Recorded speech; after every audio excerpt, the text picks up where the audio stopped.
Chairlift Fall Horror. On December 11th, 2024, around mid-morning, Donovan Romero boarded the Ruby Express chairlift at Keystone Resort in Colorado with a friend. Romero, a 32-year-old single father from Littleton, prepared for what seemed like a routine snowboard session on the mountain. The day was clear, and the resort was moderately busy with early-season riders. As the chairlift climbed higher above the snow-covered terrain, Romero attempted to adjust his snowboard bindings while the safety bar remained raised. He leaned forward to reach the straps, momentarily losing his balance.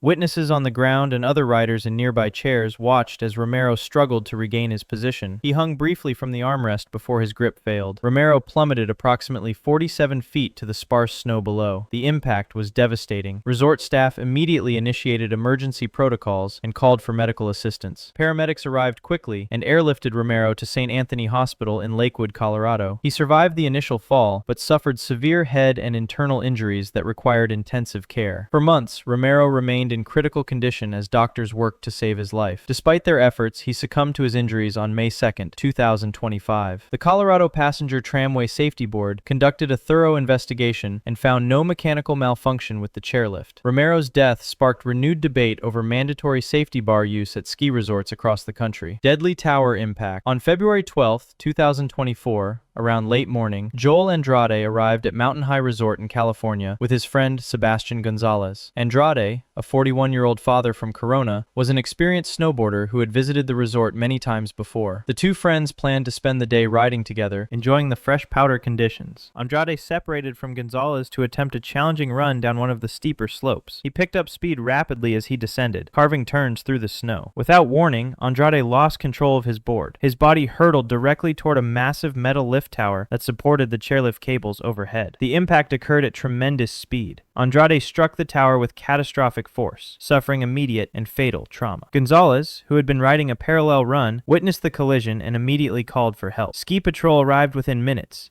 but the severity of Andrade's injuries left no chance for survival. Medical personnel pronounced Andrade dead at the scene. The collision left visible damage to the snowboarder's equipment and scattered debris around the base of the tower. Resort officials closed the area temporarily while investigators examined the accident site. The incident sparked urgent questions about tower protections and speed management policies at ski resorts nationwide. Avalanche claims pro.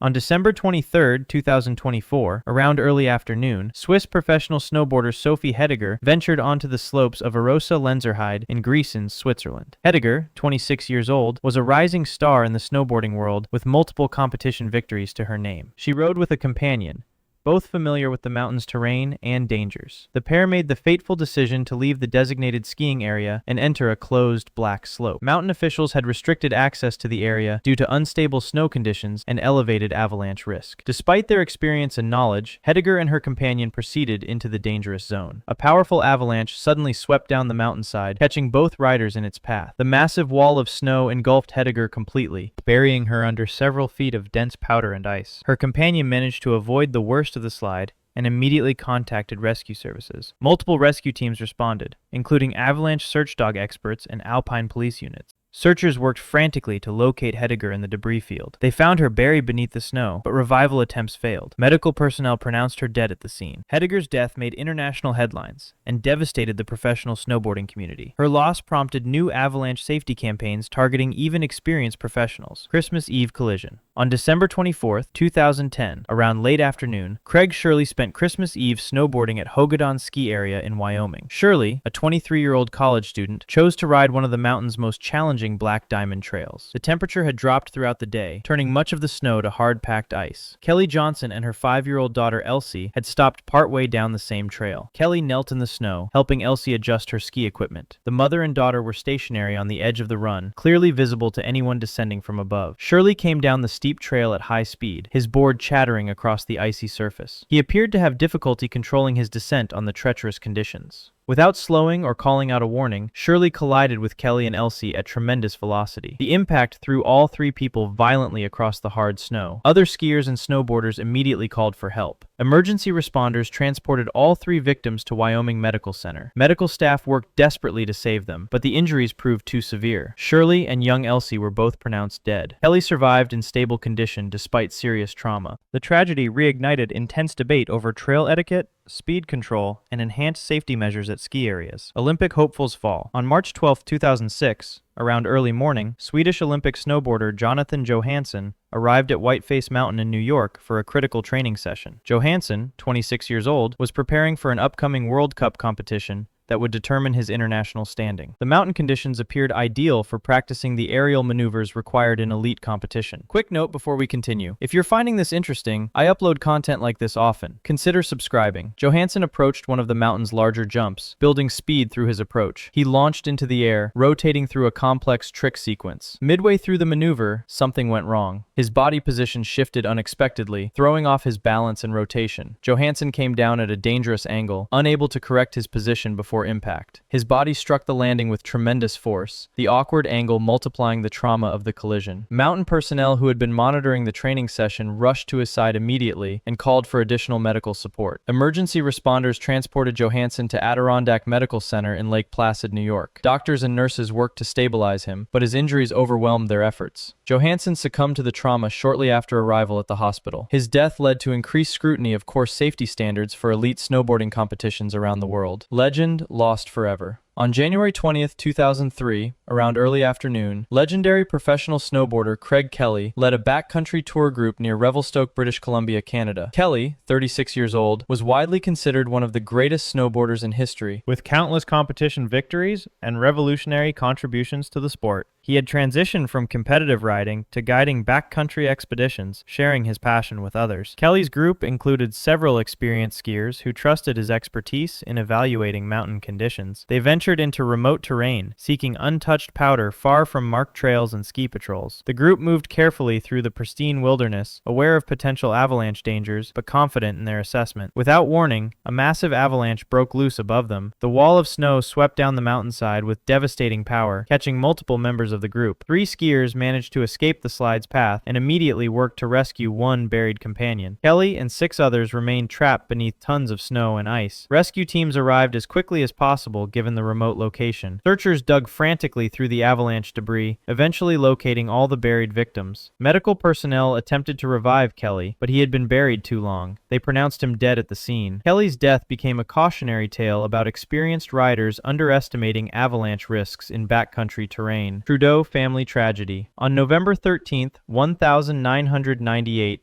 around late morning, Michel Trudeau went snowboarding with friends at Kokanee Glacier Park in British Columbia, Canada. Trudeau, 23 years old, worked as a geologist and was the younger brother of future Canadian Prime Minister Justin Trudeau. The group ventured beyond the marked boundaries, seeking fresh snow in the backcountry wilderness. The terrain grew increasingly steep and unstable as they explored the remote area. Trudeau and his companions navigated carefully across the snow-covered slopes, aware they had left the relative safety of patrolled zones. The group stayed close together, watching for signs of dangerous conditions. An avalanche suddenly released above Trudeau's position. The rushing snow swept him off a rocky ledge before anyone could react. His friends watched helplessly as he disappeared into the white chaos, carried away by the powerful slide. The group immediately alerted search and rescue services, triggering an extensive emergency response. Search parties combed the area for days, using avalanche probes and rescue dogs to scan the debris field. The remote location and massive amount of displaced snow complicated their efforts. Days later, searchers discovered Trudeau's body in Kokanee Lake, where the avalanche had deposited him. Authorities pronounced him dead, and the tragedy gained national attention due to his family's prominence. The incident led to increased avalanche safety awareness and the eventual construction of a memorial chalet. Frozen 14 years. On August 9,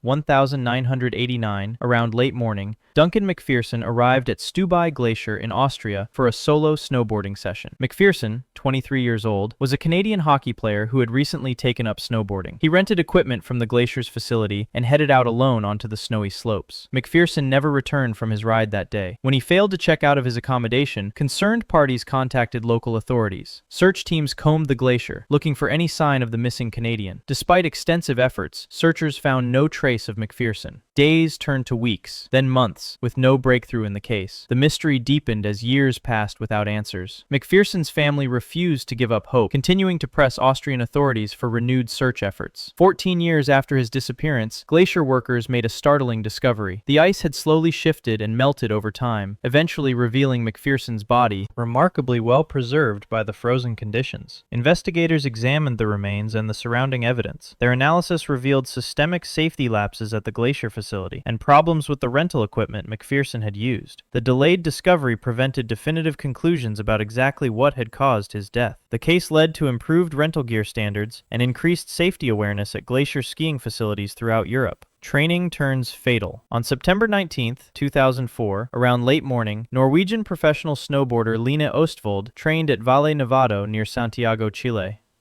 Ostvold, 25 years old, specialized in snowboard cross, a discipline requiring high speeds through a course of gates, jumps, and banked turns.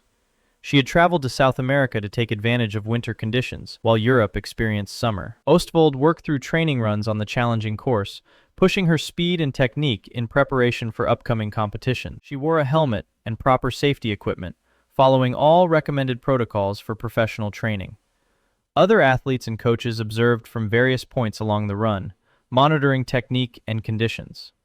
During one descent, Ostvold lost control on a steep section of the course. Her board caught an edge or encountered unexpected terrain, throwing her trajectory off balance. Before she could recover, an avalanche triggered near her position. The rushing snow engulfed Ostvold completely, burying her despite her protective gear. Witnesses immediately alerted rescue services. Teams arrived quickly and worked to locate and extract Ostvold from the avalanche debris. They pulled her from the snow and attempted emergency medical procedures. Despite wearing a helmet and having rapid rescue response, the trauma proved too severe. Medical personnel transported Ostvold to the local hospital, where doctors pronounced her dead. Her death led to new helmet and avalanche awareness campaigns in professional snowboarding training. Record cliff drop. On November 24, 2011, around late morning, noted extreme snowboarder Jamie Pierre arrived at Snowbird Resort in Utah. Pierre, 38 years old, had built his reputation on attempting dangerous stunts that pushed the boundaries of what seemed possible on a snowboard. He had previously set records for surviving massive cliff drops, including a fall from over 200 feet. Pierre identified an unmarked cliff face measuring approximately 100 feet in height. The drop existed in an out-of-bounds area, away from patrolled ski runs and designated terrain. Pierre prepared his equipment and assessed the landing zone below, which appeared to offer sufficient snow depth. He committed to the attempt despite the obvious dangers. Pierre launched himself off the cliff edge, dropping through empty air toward the snow far below. The impact of his landing triggered a massive avalanche. The wall of rushing snow immediately swept Pierre downward, burying him under tons of powder and ice. The slide's force carried him deep into the accumulated debris. Resort staff and rescue teams responded to reports of the incident. Searchers located Pierre in the avalanche debris and worked to extract him. Despite their efforts, revival attempts failed. Medical personnel pronounced Pierre dead at the scene. His death led to changes in out-of-bounds access policies at Utah ski resorts and renewed discussions about extreme snowboarding risks. Thanks for watching.